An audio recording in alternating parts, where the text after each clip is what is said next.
Hello hi friends, ഇത് കണ്ടോ? ഇതെന്നാ നല്ല രസം നോക്കി ഈ പള്ളി കാണാൻ. ഇതാണ് പട്ടുമല പള്ളി. ഇത് മുണ്ടക്കയം പീരുമേട് കഴിഞ്ഞാണിത്. പാമയാറ്, ഏന്തനാറ് അതൊക്കെ കഴിഞ്ഞ് വരുന്ന സ്ഥലമാണ് ഈ പട്ടുമല പള്ളി.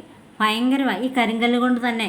ഇത് വേറൊരു പള്ളി ഞാൻ കരിങ്കല്ല് കണ്ടേക്കുന്നത് നമ്മുടെ അർത്തങ്കൽ പള്ളി. ഇതുപോലെ കരിങ്കല്ല് കൊണ്ട് തന്നെ ഇട്ടുള്ളൊരു പള്ളിയാട്ടോ, തേച്ചിട്ടൊന്നുമില്ലാതെ.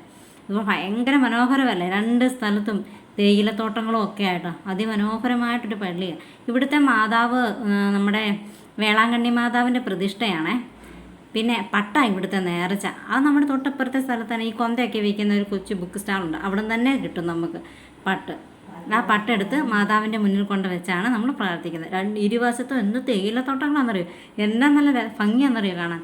പോയിട്ടില്ലാത്തവരൊക്കെ ഇവിടെ പോകണം കേട്ടോ. നല്ല അടിപൊളി, നല്ലൊരു ഫീലാണ്, നല്ല ഭംഗിയാണ് കാണാൻ. ഇരുവശവും നല്ല തേയിലത്തോട്ടങ്ങളും. ഇത് നടയാന്ന് നോക്കിക്കേ, ഭയങ്കര ഉയരത്തിലായിരിക്കുന്നത്. താഴെ കൂടെ വണ്ടി പോകുന്നത് നമുക്ക് കാണാൻ പറ്റുന്നുണ്ട് കേട്ടോ. നല്ല ഭംഗിയല്ലേ കാണാൻ, നല്ല ഇതാ. പിന്നെ കൊന്ത, അങ്ങനെ ഒരുപാട് സാധനങ്ങളുണ്ട് കേട്ടോ. നമുക്ക് വാങ്ങിച്ചുകൊണ്ട് പോവുകയൊക്കെ ചെയ്യാം. കൊന്ത വഴിപാടാട്ടോ ഇവിടുത്തെ. അമ്മച്ചി പറഞ്ഞു തരുന്നുണ്ട് കൊന്ത വഴിപാടാന്ന്. അതെ, അവിടെ ഒരു കൊച്ചു മരമുണ്ട്. ആ മരത്തിൽ നമ്മളിങ്ങനെ പ്രാർത്ഥിച്ചിട്ട് കെട്ടിവെക്കുക ചെയ്യുന്നത്. ഉദ്ദിഷ്ട സാധിച്ചതിനെ പ്രാർത്ഥിച്ച് കെട്ടുക ചെയ്യുന്നത്. അപ്പോൾ ഈ വീഡിയോ ഇഷ്ടമായ ലൈക്ക് ചെയ്യണേ. Tata bye bye, see U.